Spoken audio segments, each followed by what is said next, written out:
Mostly ಜಗತ್ತನ್ನೇ ಉಡಾಯಿಸ್ಬಿಡ್ತಾನ ಅಂತ Trump. Modi ಅವ್ರು ಯಾವಾಗ ಹೋದ್ರು ಇಸ್ರಾಯಲ್ಗೆ? 2 ದಿನದಿಂದ ಹೋದ್ರು. ಇದು ಶುರು ಆಗಿದ್ದ 2 ದಿನದಿಂದ ಹೋದ್ರು. ಅದೇನು ಮೋದಿ ಅವ್ರಿಗೆ ಗೊತ್ತಿತ್ತಾ ಅಂತ ಕಮೆಂಟ್ ಬೀಳುತ್ತೆ. ಅವ್ರು ಹೋದ 2 ದಿನಕ್ಕೆ ಯುದ್ಧ ಶುರುವಾಯ್ತು. ನೋಡಿ, ಇನ್ನು 1 ವರ್ಷ ಭಾರತ ನರಳುತ್ತೆ.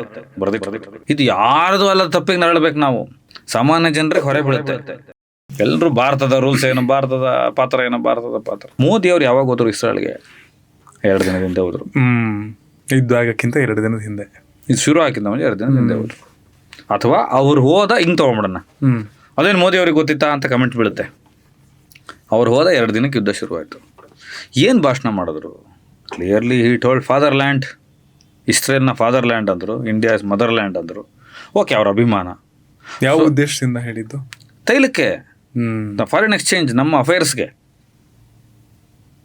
ಆಯಿತಾ? ಅವರು ಹೇಳಿದರು. ಮತ್ತು ಅವ್ರಿಗೆ ಅಮ್ರಾಜ್ ಏನು ಈ ಜಲಸಂಧಿ ಇದೆಯಲ್ಲ, ಅದನ್ನು ಬೇರೆ ರೂಟು ಬೇಕಾಗಿತ್ತು ಅವ್ರಿಗೆ. ಸೇಮ್ ಈ ಹಮ್ರೀದ್ ಪುರಿ ಇದ್ದಾರಲ್ಲ, ಹದ್ರೀಮ್ ಪುರಿ, ನಮ್ಮ ಮಿನಿಸ್ಟ್ರು, ಆತ ಹೇಳ್ತಾನೆ 73 ದಿನಕ್ಕೆ ಮಾತ್ರ ಇನ್ನೂ ಫ್ಯೂಯಲ್ ಇದೆ ನಮ್ಮ ಹತ್ರ ಅಂತ. ಸೊ ಇವರು ಓಡ್ತಾರೆ ಅಲ್ಲಿಗೆ ಹೋಗಿ ಬಂದ ಮೇಲೆ ನಾವು ನೀವು ಇನ್ಮೇಲೆ ಯಾವತ್ತೂ ಒಗ್ಗಟ್ಟಾಗಿರೋಣ.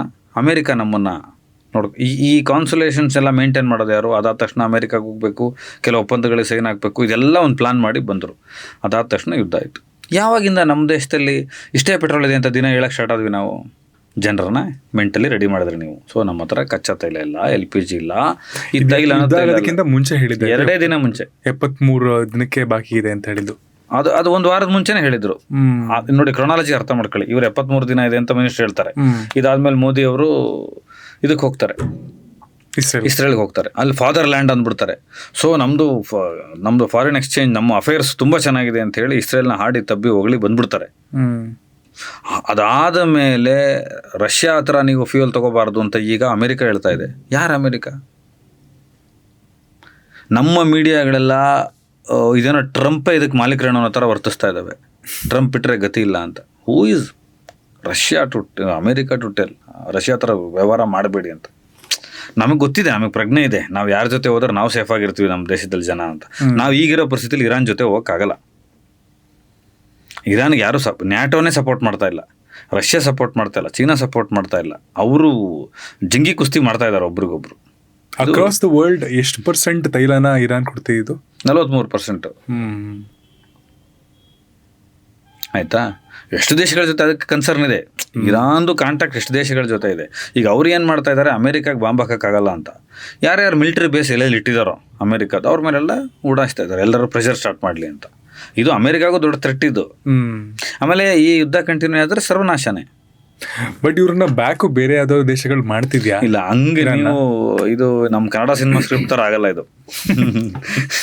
ಹಂಗಾಗಲ್ಲ. ಏನಾಗುತ್ತೆ ಇಲ್ಲಿ ಅಂದರೆ 3 ಪಾಯಿಂಟ್ ಇದೆ ಮನೋಹರ ಇಲ್ಲಿ. The first point is that nuclear ಬಾಂಬ್ನ ನೀವು ತಯಾರಿಸೋದು ನಿಲ್ಲಿಸ್ಬಿಡಿ, ಇನ್ವೆಂಟ್ ಮಾಡಿಬಿಡಿ. ಅದು ರೂಪುಗೊಳ್ಳಬಾರ್ದು ಅಂತ. ಈಗ ಆಲ್ಮೋಸ್ಟ್ ನನಗೆ ಗೊತ್ತಿರೋ ಮಾಹಿತಿ ಇನ್ವೆಂಟ್ ಆಗಿಬಿಟ್ಟಿದೆ ಅಂತ. ಅದು ಒಂದು ಎಕ್ಸ್ಪೆರಿಮೆಂಟ್ ಆಗಬೇಕು. ಅದಾದ ತಕ್ಷಣ ಎಕ್ಸ್ಪೆರಿಮೆಂಟ್ ಮಾಡೋದೇ ನಮ್ಮ ಹತ್ರ ಇದೆ ಅಂತ ಹೇಳೋಕ್ಕೆ. ಬಟ್ ಅವ್ರಿಗೇನಾಗಿದೆ, ಈ ಮುಸ್ಲಿಂ ರಾಷ್ಟ್ರಗಳಲ್ಲೇ ಪಾಕಿಸ್ತಾನದ ಹತ್ರ ನ್ಯೂಕ್ಲಿಯರ್ ಬಾಂಬ್ ಇರೋದೇ ತಡ್ಕೊಳಕ್ಕಾಗ್ತಾಯಿಲ್ಲ ಅಮೇರಿಕಾಗೆ. ಇನ್ನು ಇವ್ರ ಕೈಯಲ್ಲೆಲ್ಲ ಆಗ್ಬಿಟ್ರೆ ಇನ್ನೂ ಸಮಸ್ಯೆ. ಅವ್ರು ಏನೇ ಆ್ಯಕ್ಚುಲಿ ಅಮೇರಿಕಾಗೆ ಪಾಕಿಸ್ತಾನ ತುಂಬ ಪ್ರೀತಿಪಾತ್ರ ಅಫೇರ್ಸ್ಗಳು ನಡೀತಾ ಇದೆ. ಈಗ ಚೀನಾ ಮತ್ತು ಅವ್ರ ನಡುವೆ ಒಂದು ಲವ್ ಟ್ರಯಾಂಗಲ್ ನಡೀತಾ ಇದೆ. ಹೀಗೆ ನಡೀತಾ ಇರುವಾಗ ಒಂದು ನ್ಯೂಕ್ಲಿಯರ್ ಬಾಂಬ್, 2ನೇದು ಮಿಲ್ಟ್ರಿ ಬೇಸ್ನ ಇಡಬೇಕಲ್ಲಿ. ಮಿಲ್ಟ್ರಿ ಬೇಸಿಗೆ ಜಾಗ ಕೊಡೋದಂದ್ರೆ ಏನು ಹೇಳಿ? ಈಗ ನಂದೊಂದು ಚೇಂಬರ್ ಇಡ್ತೀನಿ ನಿಮ್ಮ ಆಫೀಸ್ ಅಂದ್ರೆ ಅರ್ಥ ಏನು? ನಿಮ್ಮ ಆಫೀಸ್ ಒಳಗಡೆ ನಾನು ಬಂದೆ ಅಂತ ಅರ್ಥ. ನನ್ನವ್ರಿಗೆ ಇಲ್ಲಿ ಕೆಲಸ ಮಾಡ್ತಾರೆ, ನಾನು ಕಂಟ್ರೋಲ್ ತೊಗೋತೀನಿ ಇನ್ ಫ್ಯೂಚರ್.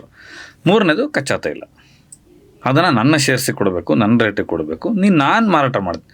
ಅವನೇನು ಹೇಳ್ತಾ ಇದ್ದಾರೆ, ನನ್ನ ಲಂಗೋಟಿ ನಾನು ಮಾರ್ಕೋತೀನಿ, ನಿನಗೇನು ಪ್ರಾಬ್ಲಮ್ಮು ಅಂತ ಅವನು ಹೇಳ್ತಾ. ನಾನು ಬೆಳೆಯೋದು ತರಕಾರಿ, ಇದು ನನ್ನ ಬೀನ್ಸು, ನನ್ನ ಬೀಟ್ರೂಟು, ನನ್ನ ಟೊಮೊಟೊ ನಾನು ಮಾರ್ತೀನಿ ಅಂತ ನಾನು. ಇಲ್ಲ ನೀನು ಮಾರಬಾರ್ದು, ನೀನು ಮಂಡಿಗೆ ಹಾಕ್ಬೇಕು, ನಾನು ಅದರ ರೇಟ್ ಫಿಕ್ಸ್ ಮಾಡ್ತೀನಿ ಅಂತ ಇವನು ಅಂತ ಇದ್ದಾನೆ. ಸೊ ಈ 3 ಅಂದರೆ ಏಕಸಾಮ್ಯತೆ. ಇಡೀ ಆ ದೇಶನ ತನ್ನ ಹತ್ರಕ್ಕೆ ತೊಗೋಬೇಕು. ಅದರಿಂದ ಇಸ್ರೇಲ್ಗೆ ಏನು ಪ್ರಯೋಜನ? ಹಮಾಸ್ ಮೇಲೆ ಸೈಡ್ ತೀರಿಸ್ಕೋಬೋದು, ಫತಾಹ್ಗಳನ್ನು ಇನ್ನೂ ಹೆಚ್ಚಾಗಿ ಬೆಳೆಸ್ಬೋದು. ಅದು ಮತ್ತು ಅವರಿಗೆ ಇರಾನ್ ಮತ್ತು ಇಸ್ರೇಲ್ 2 ಮತ್ತು ಇರಾಕ್ ಆ ಕಡೆಯಿಂದ ಈ 3 ಸೇರಿ ಕ್ರೂಡ್ ಆಯಿಲ್ ಕೊಡೋಕ್ಕೆ ಶುರು ಆಗಿಬಿಟ್ರೆ ಮೋಸ್ಟ್ಲಿ ಜಗತ್ತನ್ನೇ ಉಡಾಯಿಸ್ಬಿಡ್ತಾನ ಅಂತ ಟ್ರಂಪು. ಈ 3 ಸಾಮ್ಯತೆಗೆ ಬಂದ್ಬಿಟ್ರೆ ಅವ್ನಿಗೆ. ಯಾಕಂದ್ರೆ ಅಷ್ಟು ದೊಡ್ಡ ಸಂಪನ್ಮೂಲ ಬರುತ್ತೆ ಅವನಿಗೆ.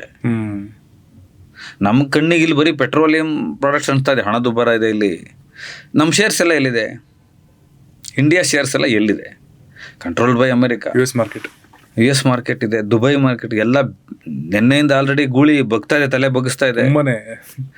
LPG ಏನೇನು ಆಗ್ತಾ ಇದೆ ಗೊತ್ತಾಗ್ತಾ ಇದೆ. ಇವತ್ತು ಪ್ರೈಸ್ ಜಾಸ್ತಿ ಆಗಿದೆ LPG. ನಾವು ಯಾವ್ಯಾವುದು ಮೂವ್ಮೆಂಟಲ್ಲಿ ಇದೆಯೋ, ಯಾವ್ಯಾವುದು ಮೂವ್ ಆಗುತ್ತೋ ಅದೆಲ್ಲದೂ ಪ್ರಾಬ್ಲಮ್ ಆಗುತ್ತೆ. ಪೆಟ್ರೋಲ್ ಅಂದ್ರೆ ಅದೇ ತಾನೇ. ತರಕಾರಿ ನೋಡಿ, ಇನ್ನು 1 ವರ್ಷ ಭಾರತ ನರಳುತ್ತೆ, ಬರೆದಿಟ್ಕೊಳ್ಳಿ.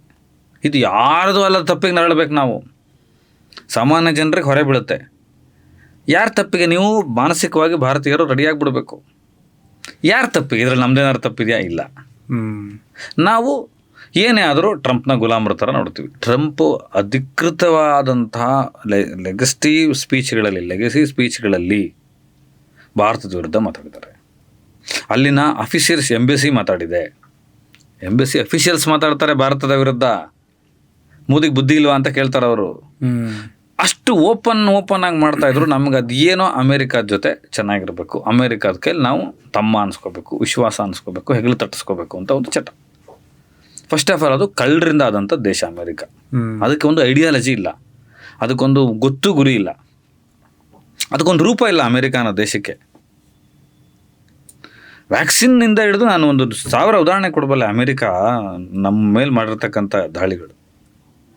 ಸೊ ನಾವು ಯಾರ ಜೊತೆ, ಈಗ ಚೀನಾ ಜೊತೆ ಚೆನ್ನಾಗಿರೋದಕ್ಕೆ ಕೆಲವು ಚಾಲ ಚೆನ್ನಾಗಿದ್ದು, ಕೆಲವು ಚಾಲ ಚೆನ್ನಾಗಿಲ್ಲ. ಈಗ ಮಲ್ಟಿಮಿಲಿಯರ್ ಕಂಪ್ನಿಗಳಿದೆಯಲ್ಲ ಇಲ್ಲಿ, ಟ್ರೈಮಲ್ಟೀಸ್ ಕಂಪ್ನೀಸ್ ಅಂತ, ಎಲ್ಲರೂ ಅಮೇರಿಕಾದ ಬುಡದಲ್ಲಿ ಅಡಿಪಾಯ ಅವ್ರಿಗೆ ಕೊಟ್ಟು ಕೂತಿದ್ದೀವಿ, ಅಡಿನೇ ಬುಡಾನೆ. ಸೊ ಇದು ದೊಡ್ಡ ಮಟ್ಟದಲ್ಲಿ ನಮ್ಮ ಶೈಕ್ಷಣಿಕ ಇರ್ಬೋದು, ನಮ್ಮ ಆಹಾರ ಇರ್ಬೋದು, ನಮ್ಮ ಟ್ರಾನ್ಸ್ಪೋರ್ಟ್ ಇರ್ಬೋದು, ನಮ್ಮ ಬದುಕು, ಸಾಮಾನ್ಯರ ಬದುಕನ್ನು ಅವ್ರ ಕೈ ಕೊಡ್ತಾ ಇದ್ದೀವಿ. ಈಗ ನಾವು ಇರಾನು ಈ ಯುದ್ಧನ ಗೆದ್ದು ಅವ್ರ ಜೊತೆ ಚೆನ್ನಾಗಾದರೂ ಕೂಡ, ನಮ್ಮ ಹಳೆಯ ಒಡಂಬಡಿಕೆಗಳು ಮುಂದುವರೆದ್ರೂ ಕೂಡ ನಮಗೆ ಹೊಡ್ತಾ. US ವಿರುದ್ಧ ಕಟ್ಕೋಬೇಕಾಗುತ್ತೆ. US ತುಂಬ ಟೆಕ್ಟ್ಫುಲ್ ಹ್ಯಾಂಡಲ್ ಮಾಡ್ಬೇಕು. ಅವಾಗ ತುಂಬ ಕಾಂಪ್ಲೆಕ್ಸ್ ಆಗೋಗುತ್ತೆ ವಿಚಾರ, ಕಾಂಪ್ಲಿಕೇಟೆಡ್ ಆಗೋಗುತ್ತೆ.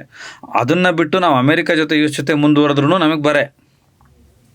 ಇದು ಯಾವ ಕಾರಣಕ್ಕೆ ಬರೆ? ಹಾಗಾದರೆ ಮೂಲ ಪ್ರಶ್ನೆ, ಮೋದಿಯವರಿಗೆ ಇದು ಗೊತ್ತಿತ್ತಾ? ಈ ವಾರ ತನ್ನ ಮೂವ್ಗಳನ್ನೆಲ್ಲ ತಿಳ್ಕೊಂಡು ಮಾಡಿದ್ರ?